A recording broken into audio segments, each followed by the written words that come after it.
सो hey guys, स्वागत है आप सभी का स्वॉर्ड एंड फेरी के एक और बहुत ही कमाल के वीडियो के अंदर, जिसके फर्स्ट 3 एपिसोड आप लोगों को काफी पसंद आए हैं। तो अब ये उसके आगे की कहानी है, जिसकी शुरुआत ही होती है लास्ट एपिसोड के एंडिंग सीन को आगे बढ़ाते हुए, जिससे कि अब हम लोग सबसे पहले टैंग क्लेन के पैलेस के अंदर का नजारा देख पाते हैं, जहाँ पर अब उस बुक को पढ़ा जाता है जो कि निकली होती है ज़ोजियन के ग्रैंडपा के बॉक्स के अंदर से, और उसमें कुछ ऐसी चीजें लिखी हुई थी जिसके बारे में पढ़कर सभी लोग ही शौक रह जाते हैं। जिसमें ये लिखा गया था कि जो ज़ोजियन है वो असल में एक अडॉप्ट की हुई लड़की थी, जिस बच्चे को असल में जिंगटियान की माँ और जिंगटियान के पिता जिंग ही लेकर आए थे, क्योंकि कोई इस बच्ची को उनकी दुकान के बाहर छोड़कर चला गया था। इसी वजह से ग्रैंडपा ने उस बच्चे को यानी कि ज़ोजियन को पाल तो लिया था, लेकिन अब बाकी लोगों के लिए लीगली टैंग सेक्ट की वारिस नहीं कहलाएगी। जिंगटियान ने सोचा था कि यानी कि बचपन में मेरे पेरेंट्स ने बचाया था ज़ोजियन को और इसको ले जाकर दे दिया था ओल्ड क्लेन मास्टर को, और इतना बड़ा सच जानकर ज़ोजियन के तो पैरों तले से जमीन खिसक जाती है, और अब सभी लोग उसके ऊपर गुस्सा कर रहे होते हैं कि तुम तो हमारा खून भी नहीं हो, फिर आखिर हम तुम्हें टैंग क्लेन का लीडर कैसे बना सकते हैं। जिनकी बात को सुनकर जिंगटियान कहता है कि हम तुम्हारे क्लेन में रहना भी नहीं चाहते, हमें केवल ओल्ड क्लेन मास्टर से मिला दो, हम खुद ब खुद ही यहाँ से चले जाएंगे। जहाँ पर अब तभी टैंगी कहता है कि इस हिसाब से अब तो क्लेन लीडर की पोजीशन मेरी हो जाएगी। जिसकी बात को काटते हुए क्लेन के कुछ बंदे थर्ड अंकल को लीडर बनाने की बात करते हैं, क्योंकि वो एक काफी काबिल बंदे हैं और उन्होंने फैमिली की काफी सेवा भी की है। और थर्ड अंकल को क्लेन लीडर बनता हुआ देखकर टैंगी उनसे ये कहने लगता है कि यानी कि तुम लोगों ने ये सारा का सारा प्लान पहले से ही बनाकर रखा हुआ था। उसने साथ ही साथ अभी खतरनाक गैस को भी चारों तरफ ही फैला दिया था, जिसका असर तो बहुत ही जल्द यहाँ पर मौजूद सभी के सभी लोगों पर होने लगता है, केवल टैंगी को छोड़कर, क्योंकि वो उसका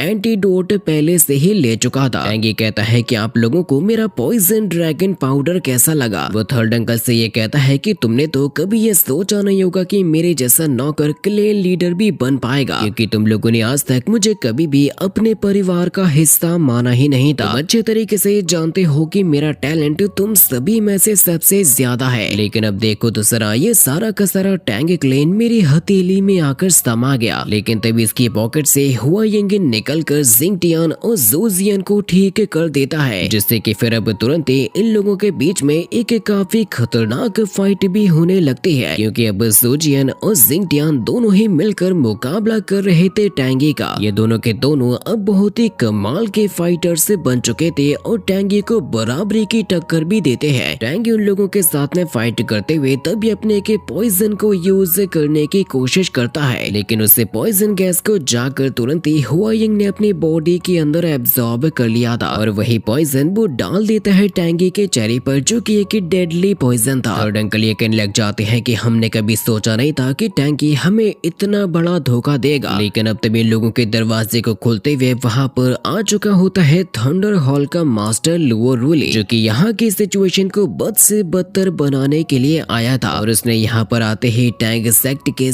सभी सिपाहियों को अपने मॉन्स्टर्स की मदद से मरवा दिया था। वो रूली कहता है कि आज के बाद से टैंग क्लेन का नाम मार्शल वर्ल्ड से पूरी तरीके से मिट जाएगा। यहाँ तक कि वो रूली टैंगी से भी कहता है कि मुझे तो पहले से ही पता था कि तुम किसी काम के नहीं हो, अच्छा हुआ जो कि तुम्हारी ऐसी हालत हो गई, वरना मैं तुम्हें अपने हाथों से मारता। जहाँ पर अब तो टैंगी भी मारा गया था, और तभी लुओ रूली के कहने पर टैंग सेक्ट के ओल्ड क्लेन मास्टर को पेश किया जाता है, जिनके बदले में वो ज़ोजियन से मांगता है 5 पॉइजन बीस्ट को। लेकिन ज़ोजियन अपने ग्रैंडपा को बचाती है और जिंगटियान पकड़ लेता है लुओ रूली को। लुओ रूली जिंगटियान से ये कहता है कि क्या तुम शूशान माउंटेन के डिसाइपल हो, जिस मोमेंट पर अब लुओ रूली के अंदर एक काफी अजीब सा ट्रांसफॉर्मेशन होने लगता है, जिसकी वजह से अब तो लुओ रूली भी एक काफी पावरफुल और खतरनाक मॉन्स्टर में बदल चुका था। जिंगटियान कहता है कि क्या पूरा थंडर हॉल मॉन्स्टर से ही भरा पड़ा है। उसने अब तुरंत ही जिंगटियान के ऊपर हमला करने की कोशिश की थी, जिसे उसने डॉज कर दिया था। जिंगटियान तो उसके ऊपर अपनी सुपर फास्ट मूव का भी यूज करने की कोशिश करता है, लेकिन इतना ज्यादा खतरनाक अटैक यूज करने के बाद भी उस लुओ रूली मॉन्स्टर का एक बाल भी बांका नहीं होता, बल्कि वो तो और भी ज्यादा एग्रेसिव तरीके से जिंगटियान को उठाकर ही पटक देता है, जिसको वह बार बार पटकने की कोशिश करता है। तो फिर ज़ोजियन भी उस उसके ऊपर हमला करती है तो फिर वह मॉन्स्टर ज़ोजियन को भी पकड़ लेता है उसको मारने के लिए। ज़ोजियन के ग्रैंडपा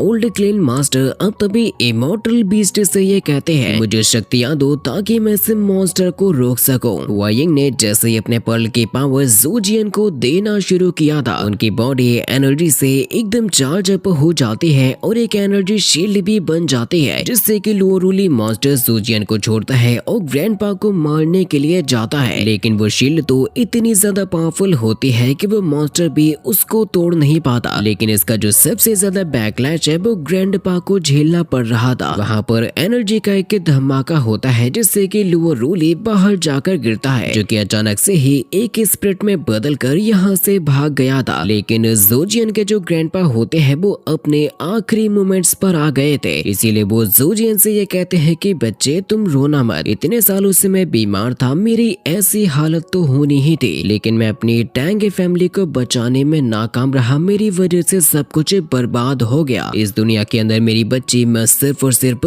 तुम्हारी ही परवाह करता हूँ, इसीलिए मैं तुमसे ये कहूँगा कि इस जगह को छोड़ दो और अपनी जिंदगी को शांति से जियो, क्योंकि टैंग क्लेन को बचाने का अब कोई भी मतलब नहीं रह जाता। तो फिर अब ज़िंगटियान भी उनको उनका वो टूटा हुआ पॉट वापस से कर देता है, जिसे देखकर वह पहचान जाते हैं कि ये टेक्निक तो जिंग ये की है, जो कि असल में ज़िंगटियान के ही पिता थे और वो कई साल पहले खत्म हो गए थे। जो बात सुनकर ग्रैंडपा कहते हैं कि किस्मत भी क्या कमाल के खेल खेलती है। ज़िंगटियान कहता है कि आप चिंता मत कीजिए, अब से हमेशा ही ज़ोजियन का ख्याल मैं खुद ही रखूंगा, उसके ऊपर मैं कभी भी अब एक आंच भी नहीं आने दूंगा। जो बात सुनकर ज़ोजियन कहती है कि तुम ये क्या बकवास कर रहे हो, बल्कि मैं खुद ही तुम्हें बचाती हूँ। तो फिर अब ग्रैंडपा इन दोनों को एक दूसरे के भरोसे पर छोड़कर इस दुनिया को छोड़कर चले जाते हैं। अब ग्रैंडपा तो यहाँ से चले गए थे, लेकिन यहाँ पर बाकी के जितने भी लोग होते हैं जिनकी बॉडी के ऊपर टैंगी के पॉइजन का अभी भी असर बना हुआ था, वो सारे के सारे ज़ोजियन से रिक्वेस्ट करने लगते हैं कि प्लीज हमें बचा लो। तो ज़ोजियन भी उन सभी की गलतियों को भुलाकर हुआ यिंग की मदद से उनकी जान बचा लेती है, लेकिन ऐसा करने से उन सभी की लाइफ एक ही झटके में भी बदल गई थी। ये पॉइजन खत्म होने के साथ साथ उन्होंने अपनी जिंदगी में जितने भी पॉइजन मेकिंग आर्ट्स को सीखा था वो भी उनकी कल्टीवेशन बॉडी से बाहर चली जाती है, यानी कि प्योरीफाई हो जाती है। थर्ड अंकल तो कहते हैं कि इससे अच्छा तो ये होता कि हम लोग मर ही जाते, क्योंकि उनका इतने सालों से सीखा गया पॉइजन मास्टरी ही खत्म हो चुका था। और अब तो ज़ोजियन भी यही कह देती है कि आज के बाद से अब मैं टैंग क्लेन की मेंबर नहीं हूँ। वो तो हुआ यिंग को भी आजाद कर देती है कि अब तुम हमेशा हमेशा के लिए यहाँ से जा सकते हो। तो फिर हुआ यिंग भी यहाँ से चुपचाप ही चला जाता है। वो ज़िंगटियान से कहती है कि ग्रैंडपा के फ्यूनरल करने के बाद मैं तुमसे बैम्बू फॉरेस्ट में आकर मिलूंगी, जिसके बाद फिर हम लोग बैम्बू फॉरेस्ट के अंदर ज़ोजियन और ज़िंगटियान को मिलते हुए देखते हैं, जहाँ पर अब ज़ोजियन ज़िंगटियान से ये कहती है कि मुझे माफ करना, क्योंकि हम लोग अब कोई भी बिजनेस स्टार्ट नहीं कर पाएंगे। तो ज़िंगटियान भी कहता है कि चिंता मत करो, जब मैं मेहनत करके पैसे जोड़ लूंगा तो एक नई दुकान को खोल लूंगा। यहाँ तक कि ज़ोजियन तो ये भी कह देती है कि आज के बाद से अब तुम मेरे साइड किक नहीं हो, इसीलिए तुम भी मेरी तरफ से आजाद हो और यहाँ से जा सकते हो। वो अपने बारे में कहती है कि मैं यहाँ से जा रही हूँ थंडर हॉल की तरफ, क्योंकि अब मुझे लोअरूली को ढूंढना है और अपने ग्रैंडपा की मौत का बदला लेना है। भले ही मैं उसको ना हरा सकूं, लेकिन मैं इस तरीके से शांत तो नहीं रह सकती। ज़िंगटियान कहता है कि फिर तो मैं तुम्हारे साथ में ही चलूंगा, क्योंकि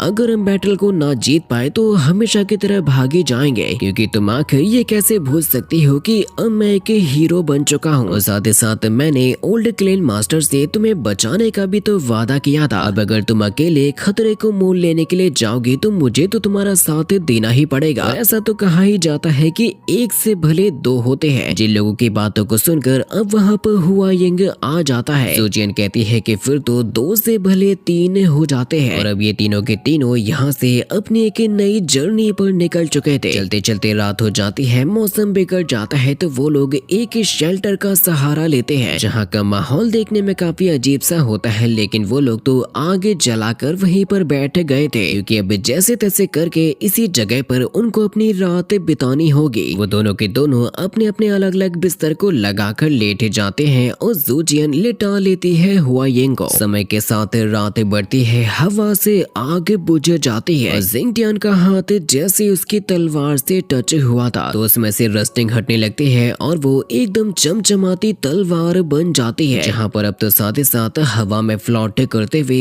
एक स्पिरिट भी आ गई थी और वो स्पिरिट असल में बढ़ रही होती है जिंगटियान की तरफ और ये कहती है कि आखिरकार मैंने तुम्हें ढूंढ ही निकाला। जिस आवाज को सुनकर जिंगटियान की नींद टूटती है और उसकी भी आंखें खुल जाती है। अपने सामने एक घोस्ट को देखकर जिंगटियान की तो सांसें अटक जाती हैं, उसके हाथ पैर काम करना बंद कर दिए थे। वो स्पिरिट उससे ये कह रही होती है कि मुझे पहचानो, मैं हूँ कोई, लेकिन जिंगटियान तो इतना ज्यादा घबरा जाता है कि वो तो वहीं पर बेहोश हो जाता है। तो फिर हम लोगों को अब एक फ्लैशबैक नजर आता है जहाँ पर हम लॉन्ग यांग और लॉन्ग कुई को देख पाते हैं, जहाँ पर यांग एक वॉर को लड़ रहा था अपने जियांग किंगडम को बचाने के लिए, लेकिन उसे जियांग किंगडम को ऑलरेडी डिस्ट्रॉय कर दिया गया था, उनके माता पिता भी मारे गए थे। जिससे कि फिर लॉन्ग यांग खड़ा हो जाता है और ये कहने लगता है कि कोई तुम चिंता मत करो कि मैं तुम्हें कुछ भी नहीं होने दूंगा और अपने जियांग क्लेन को भी खड़ा करके रहूंगा। लेकिन उसी मोमेंट पर कई सारे एरोज निकल के आते हैं जो कि लॉन्ग यांग के सीने में उतर जाते हैं, जो कि असल में जिंगटियान का पिछला जन्म होता है और उसकी मौत इस तरीके से हुई थी। जो सारी की सारी चीजें जिंगटियान को अपने सपने के अंदर नजर आ रही थी। कोई के पास में अब ना तो कोई चाहने वाला बचा था, ना कोई प्यार करने वाला, उसके पास में तो जीने की भी कोई वजह नहीं बची थी। इसी वजह से उसने भी अपने प्राणों को त्यागने का डिसीजन ले लिया था। कोई के मन के अंदर इतनी ज्यादा आग थी कि वो जलते और खोलते हुए लावा के अंदर भी चली जाती है और इस तरीके से उसने अपना अंत कर दिया था। जिस मोमेंट पर तभी जिंगटियान की भी आंखें खुल जाती है। वो अपने चारों तरफ देखता है, तब तक सुबह हो चुकी थी और उसको लग रहा था कि शायद उसने कोई बहुत ही बुरा सपना देख लिया। वो सोचता है कि लेकिन मैंने जिस लड़के को अपने सपने के अंदर देखा था वो तो मेरे ही जैसा नजर आता था। और जैसे उसकी नजर अपनी तलवार पर जाती है तो वो तो एकदम अब चमचमाने लगती है। जिंगटियान और जोजियन दोनों ही अब अपने आगे के सफर को भी बढ़ाने लगते हैं, लेकिन जिंगटियान जोजियन को अपने सपने के बारे में बताने की कोशिश कर रहा था। उससे ये कह रहा था कि मैंने एक बहुत ही खतरनाक सपना देखा, यहाँ तक कि मैंने तो एक लड़की को भी देखा था जो कि हवा में उड़ रही थी। तो पता नहीं क्यों लेकिन वो मुझको यांग नाम से बुला रही थी और मुझे अपना भाई भी बुला रही थी, मानो जैसे वो कोई एक घोस्ट और मेरा उसके साथ में कोई पिछले जन्म का नाता हो। जिसकी बात को सुनकर जोजियन कहती है कि क्या तुम इस लड़की की बात कर रहे हो, क्योंकि उनके बगल में वही लड़की कुई आ चुकी थी। जोजियन तो जैसे उसको टच करने की कोशिश करती है तब जाकर उसे पता लगता है कि ये तो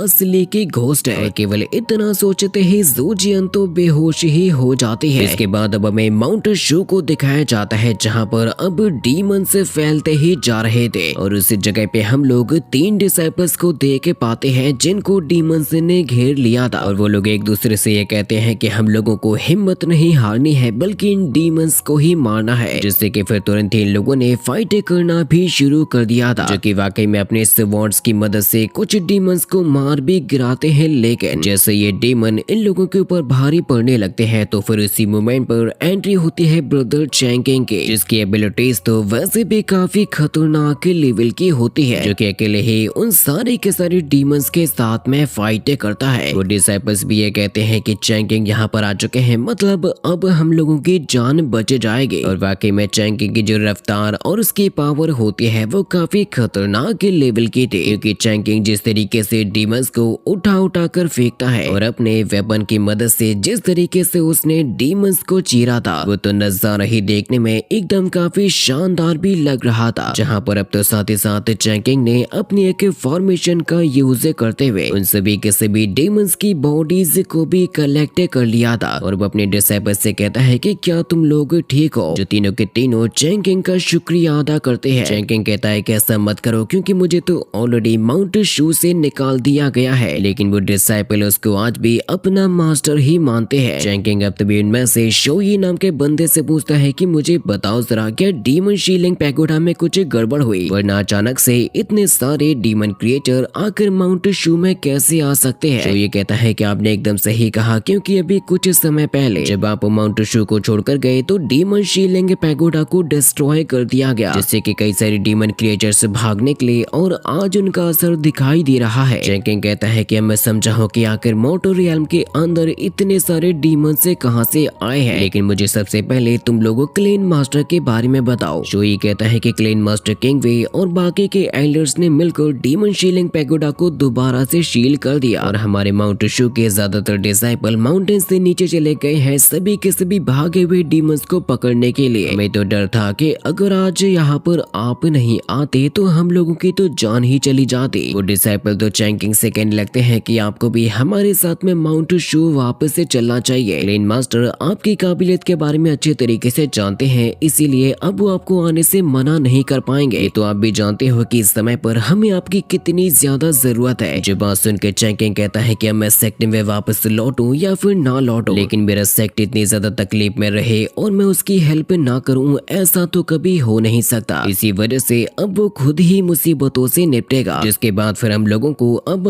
अगले ही सीन के अंदर जिंगटियान और जूजियन को दिखाया जाता है जो कि स्प्रिट कोई से ये कह रहे होते हैं या आखिर तुम हो कौन और हमारा पीछा क्यों कर रही हो। जिससे कि कोई कहती है कि मैं तो आपकी यंगर सिस्टर हूँ और मेरा नाम है लॉन्ग कोई। जिंगटियान कहता है कि शायद तुम्हें कोई गलतफहमी हो गई है क्योंकि मेरी कोई सिस्टर नहीं है। लॉन्ग कोई कहती है कि भले ही आप पहले से थोड़े अलग लग रहे हो लेकिन मैं गलत नहीं हो सकती। आप मेरे भाई हो और आपका नाम है लॉन्ग यांग जो कि जियांग किंगडम का क्राउन प्रिंस है और इस तलवार के अंदर मैं आपका इंतजार 1000 साल से कर रही थी। तो यांग क्या वाकई में तुम्हें कुछ भी याद नहीं है मेरे बारे में। जिंगटियान कहता है कि जरा तुम खुद ही सोचो कि आखिर मुझे 1000 साल पहले का क्या ही याद होगा। लेकिन अब तुम मुझे जरा एक बात बताओ कि तुमने कहा है कि तुम इस तलवार के अंदर 1000 साल से थे, तो कहीं इसका मतलब तुम एक स्वॉर्ड इमॉर्टल तो नहीं हो। तभी फिर जूजियन कहती है कि तुम क्या इसके साथ में टाइम पास कर रहे हो, हमें थंडर हॉल जाना है। अगर हम जल्द से जल्द वहाँ पर नहीं पहुँचे तो आखिर लोअरुली से मुकाबला कैसे करेंगे। ये लोग अब जैसे यहाँ से जाने लगते हैं तो जो कोई होती है उसका थोड़ा सा अवतार चेंज हो जाता है और वो ये कहती है कि मैं तुम लोगों को आज रात से पहले ही पहुंचा सकती हूँ थंडर हॉल में। जिंगटियान उससे कहता है कि तुम आखिर हो क्या और तुमने अपने आप को इतने जल्दी कैसे बदल लिया। जो कि होती तो लॉन्ग कोई ही है लेकिन ये उसका रेड वर्जन होता है। जिंगटियान बताता है कि देखो रेड, मैं हूँ असल में जूजियन का एक फॉलोअर, इसीलिए अब तुम जल्दी से मुझे ये बता दो कि आखिर तुम क्या कहना चाहती हो। लॉन्ग कोई रेड कहती है कि इस डीमन स्वॉर्ड को बनाया था क्राउन प्रिंस लॉन्ग यांग ने और इस तलवार के अंदर इतनी ज्यादा काबिलियत है कि ये उड़ भी सकती है। बस तुम्हें थोड़ा सा ध्यान लगाने की जरूरत है और तुम भी इस काम को कर पाओगे। तब जाकर तुम्हें यकीन होगा कि मैंने जो कुछ भी कहा है वो झूठ नहीं है। तो फिर जिंगटियान तुरंत ही कोई रेड से कहने लगता है कि ठीक है मुझे जल्दी से बताओ मुझे क्या करना होगा। तो फिर लॉन्ग कोई रेड उसको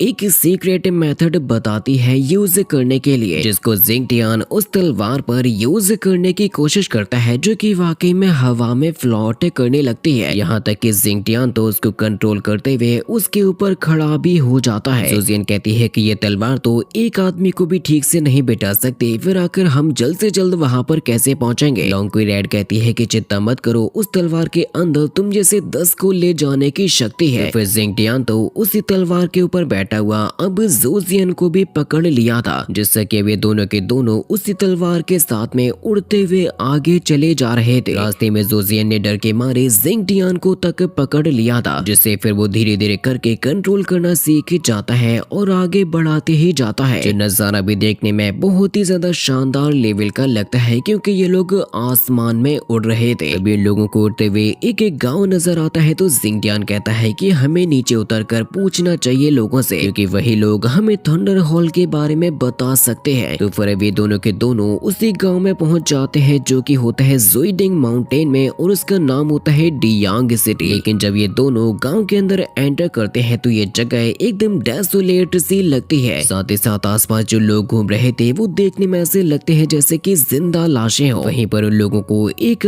आदमी बैठा हुआ नजर आता है जिसको जैसे ही जिंगटियान टच करता है तो उसे ये पता लगता है कि ये बंदा तो ऑलरेडी इतना ज्यादा मेंटली इल है कि वो ठीक तरीके से बैठ भी नहीं सकता। ऐसा लग रहा था जैसे कि इन लोगों को कोई बहुत ही खतरनाक तरीके का ड्रग दिया गया हो। स्वॉर्ड के जरिए कोई जिंगटियान को बता देती है कि उनका ऑरा बिल्कुल भी नॉर्मल नहीं है। अभी उन लोगों को वहीं पर एक छोटी सी बच्ची नजर आती है जो कि उनसे खाना मांगती है, तो जिंगटियान ने उसे एक छोटी सी रोटी दे दी थी जो कि वैसे तो बहुत ज्यादा भूखी होती है, लेकिन उस रोटी के बदले वो अपनी डॉल ही उन लोगों को देने लगी थी क्योंकि उसकी माँ ने उसे ये सिखाया है कि बिना कीमत को चुकाए हमें किसी का सामान नहीं लेना चाहिए। जिसके टॉय को जिंगटियान ले लेता है और उस बच्ची से पूछता है कि आखिर तुम्हारी सिटी को हुआ क्या है। तो वो बच्ची कहती है कि हम लोग अब फूड को अफोर्ड नहीं कर सकते, इसीलिए ये लोग एलिजर्स को खाते हैं, जिसे खाने के बाद बिल्कुल भी भूख नहीं लगती। जो बात सुन के उनको टैंग ये की याद आती है। वो बच्ची कहती है कि लेकिन अगर तुम हद से ज्यादा एलिजर को खा लोगे तो एकदम मेंटली इल बन जाओगे, इसीलिए तो मेरी माँ मुझे कभी भी एलिजर खाने के लिए नहीं देती, चाहे मुझे कितना भी भूखा क्यों ना रहना पड़े। इसीलिए तो वो छोटी सी बच्ची आधा ब्रेड का हिस्सा अपनी माँ के लिए रख लेती है, जिसकी माँ वैसे तो अभी तक वापस से लौट कर भी नहीं आई थी। वो बच्ची इन लोगों को लोकेशन बता देती है कि असल में वो सारे के सारे लोग कहाँ पर है। जिंग टियान और ज़ो जिंग दोनों ही उस जगह को देखने के लिए पहुँच जाते हैं, लेकिन उस गुफा में जाने का कोई भी सरल रास्ता नजर आता ही नहीं है। जहाँ पर एक मार्क को देखकर और उसको समझकर ज़ो जिंग ने उस दरवाजे को खोल दिया था। जो लोग अब अंदर चले जाते हैं सच्चाई के बारे में पता लगाने के लिए। जिंग टियान और ज़ो जिंग दोनों के दोनों छुपते छुपाते आगे बढ़ने की कोशिश कर रहे थे, लेकिन पैर फिसलने से जिंग टियान की तो जान जाते जाते बचती है और एक जगह पर काफी सारे लोग एक इमॉर्टल मास्टर की पूजा कर रहे थे, ताकि वो जल्द से जल्द उन लोगों को एलिजर दे सके। साथ ही जितने लोगों का दिमाग अभी सही अवस्था में होता है उनसे जमकर काम करवाया जाता है। तो खाने के नाम पर दिया जाता है केवल वो एक एलिजर, जिसे खाने से उनको एनर्जी मिलती है और ये कहा जाता है कि तुम लोग जल्द से जल्द इमॉर्टल बन जाओगे। और ये जो बंदे एलिजर बांट रहे होते हैं वो तो एक नंबर के बेईमान होते हैं। जिस तरफ अब तो बढ़ते चले जा रहे होते हैं जिंग टियान और ज़ो जियान, जिनको अपने जाल में फंसाने के लिए वहां पर पहुंच चुका होता है हुआ यंग, जो कि तुरंत ही अपने के पॉइजन का यूज करता है और उन दोनों ही बंदों को बेहोश कर देता है। लेकिन ज्यादा पावर को यूज करना हुआ यंग के लिए ये भी अच्छी बात नहीं है, वो भी कमजोर होता है। इसीलिए तो ज़ो जियान ने उसको तुरंत ही अपनी पॉकेट के अंदर डाल लिया था, जहाँ से वो दोनों ही आगे बढ़ने लगते हैं। लेकिन कुछ बंदे उन लोगों को देख लेते हैं, जिससे कि मामला पूरी तरीके से बिगड़ चुका था और बाकी के सभी लोगों को भी इनके बारे में पता लग गया था। जिंग टियान और ज़ो जियान दोनों के दोनों यहाँ से वहाँ पर भागते जा रहे थे अपने आप को बचाने के लिए। रास्ते में लोगों को नजर आता है कि सारे के सारे जितने भी गांव वाले हैं वो तो यहाँ पर लेबर का काम कर रहे हैं। ये दोनों के दोनों जैसे तैसे करके अपने आप को छुपा कर बचा लेते हैं। लेकिन तभी जिंग टियान को